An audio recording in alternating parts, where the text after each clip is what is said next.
আসসালামু আলাইকুম ও রহমতুল্লাহ। এইটা আমাদের ঘেরের পাড়ে আর কি লাল শাক লাগানো হয়েছে। লাল শাক আছে, এখানে সরিষা শাক আছে। এদিকে আয়, আহাদালি এদিকে আসবে। এই যে পেঁপে গাছ আছে, এইখানে আছে সরিষা শাক, পুঁই শাক।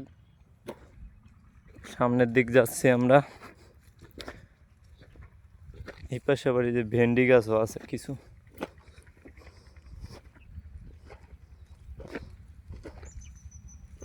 এই যে ভেন্ডি গাছ নতুন লাগানো হয়েছে কেবল।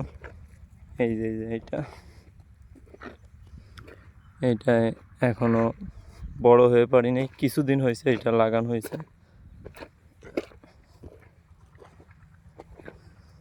একটু তাড়াতাড়ি হাইটে